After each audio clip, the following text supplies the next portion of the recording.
Hello mga ka-workshop, meron lang ako ipapakilala sa inyo. Ito yung mini relay na pwedeng gamitin para sa ating MDL, ganun din para sa ating mga loud horn. So in case na gagamit ka ng dalawang relay para sa ating mini driving light, pwede kong i-suggest na gamitin mo yung ganitong klaseng relay. Tested ko na to. Ito ay available sa akin Shopee account. So hit nyo lang yung link below para kung paano umorder ng ganitong klaseng relay para sa ating MDL.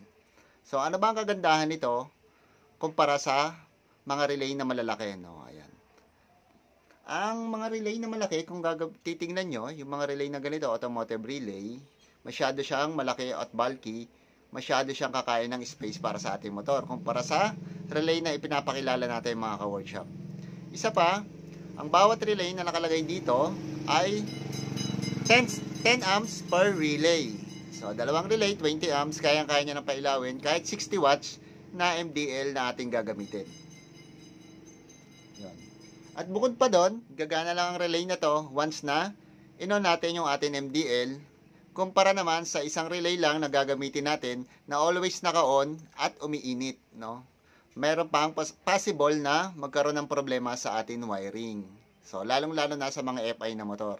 Kumpara sa dalawang relay na magpa-function lang, or yung mini relay na ganito, magpa-function lang siya kapag naka-on yung ating MDL. So, paano ba siya paganahin mga ka-workshop? Meron siyang 6 na wire. No, meron siyang kulay red, kulay green, dalawang orange at dalawang black. So, yung kulay red, ilalagay natin yan sa positive ng ating motor or yung supplies. So, mula sa battery, gamit ka ng fuse, ilagay mo yung ating positive.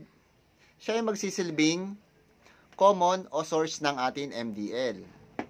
Tapos yung green, ilalagay natin sa body ground or negative ng ating motor or supply ng wiring negative sa ating motor.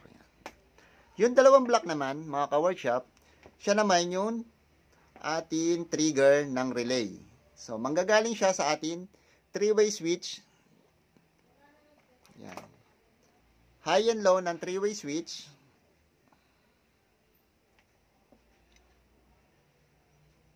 Yan. Tapos yung dalawang orange naman, siya naman yung siyempre yun, output, papunta naman siya sa atin MDL, na sa pinakailaw ng MDL, high or low.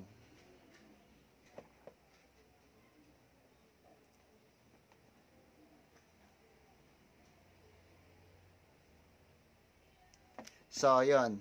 So, naikabit na natin yung atin, no, relay para sa atin MDL.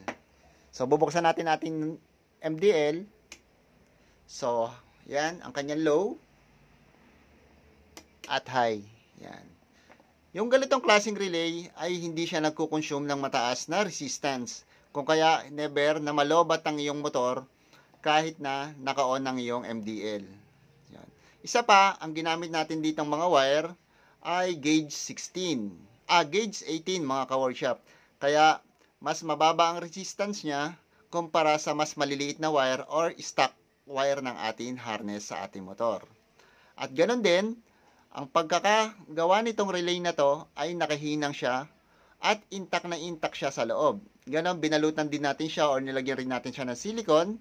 Nilagyan natin siya ng tape, no? Rubberized tape para hindi siya ganon masira kahit na mabasa siya ng tubig. So, yan. Waterproof siya mga ka-workshop. So, kung gusto nyo maka-order ng ganitong klaseng relay, click nyo lang yung atin link below sa Shopee account ko. So, order na kayo. Meron din tayo nyan para sa ating loud horn. Ayan.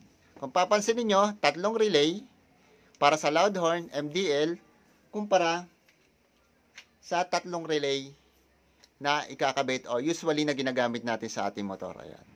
Or either dalawa. So, mas malaki pa rin siya, mas bulky, mas mahirap ilagay sa ating motor, hindi katulad ng relay na ipinakikilala natin mga ka-workshop. Ayan. So, yun lang mga ka-workshop, order na kayo.